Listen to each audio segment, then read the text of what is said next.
Hello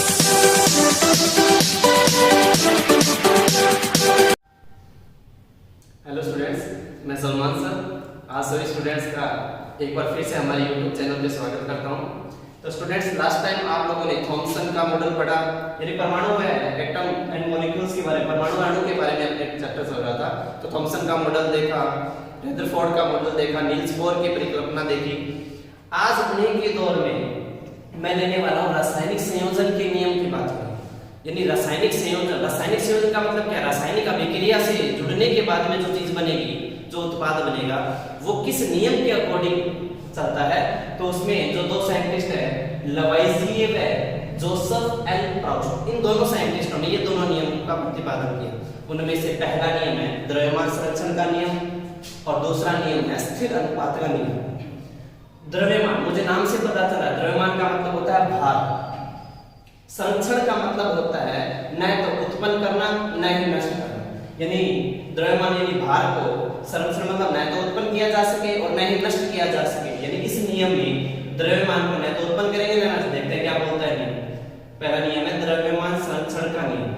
यानी किसी रासायनिक अभिक्रिया में, यानी कोई सी भी रासायनिक अभिक्रिया करवाई जाए, चाहे दो परमाणु जो है वो मिलकर अणु का निर्माण करे, दो अभिकारक जुड़ के उत्पाद का निर्माण करे, यानी किसी भी रासायनिक अभिक्रिया में द्रव्यमान यानी भार जो है वो न तो उत्पन्न किया जा सकता है और न ही नष्ट किया जा सकता है। यानी दो चीजों को जब मिलाएंगे तो जो नई चीज तीसरी बनेगी उसका भार रहेगा, फिक्स रहेगा।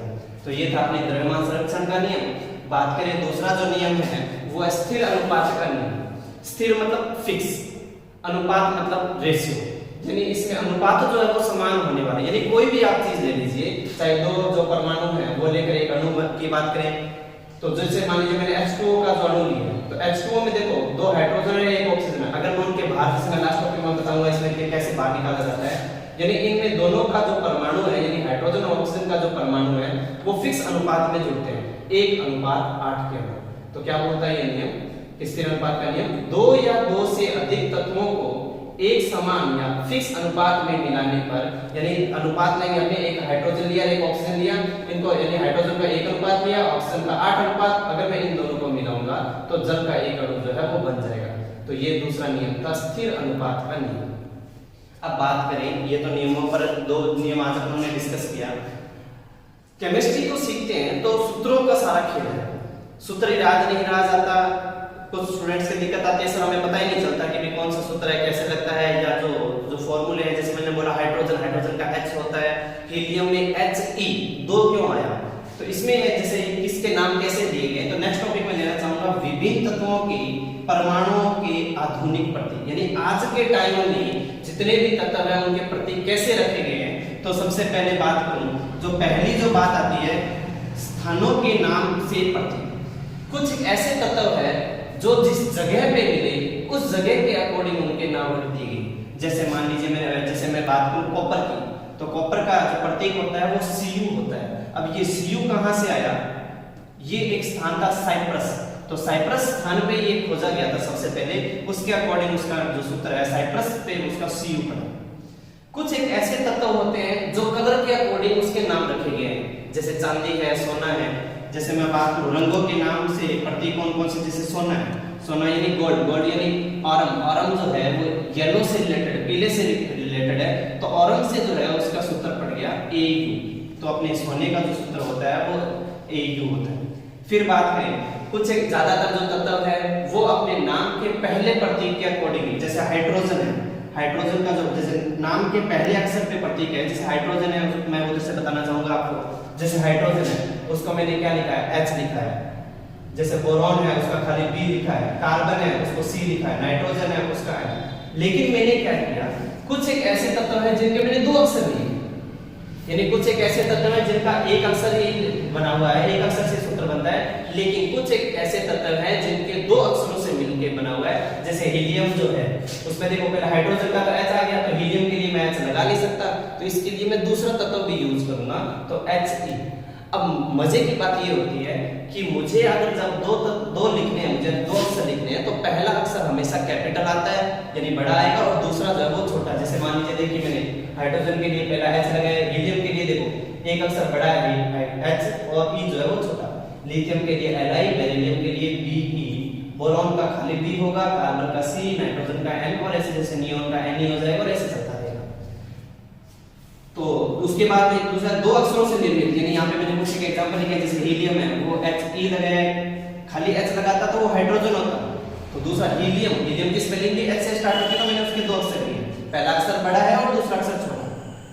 अब बात करें कि भाषा से निर्मित, यानी कुछ एक ऐसे तत्व है जो क्या करते हैं, लैटिन भाषा से, ग्रीक भाषा से या जर्मन भाषाओं से क्या है उनके नाम लिए गए। जैसे मैं बात करूं लोहा, लोहा यानी Fe, लोहे का सूत्र होता है Fe। अब आपको अगर लोहे का तो Lo नहीं से, उसका Fe सूत्र रखा गया क्योंकि एक लैटिन अक्षर होता है फेरम, लैटिन नाम होता है फेरम, फेरम का जो है वो Fe लिया गया। वैसे ही बात करें कैल्शियम की, तो कैल्शियम का होता है कैलियम, तो Ca, और बात करें सोडियम का, तो सोडियम का So नहीं होता, उसका जो नाम है वो नेट्रियम से निकला हुआ है, तो नेट्रियम का Na।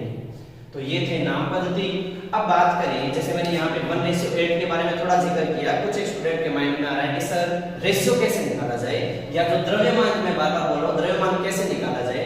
तो उसके लिए मैंने यहाँ पे क्या किया है कि यहाँ से लेके और यहाँ पे कुछ एक इंपॉर्टेंट जो है परमाणु लिखे और उन परमाणुओं के द्रव्यमान, जैसे हाइड्रोजन आता है 1 नंबर पे तो उनका द्रव्यमान 1 होता है।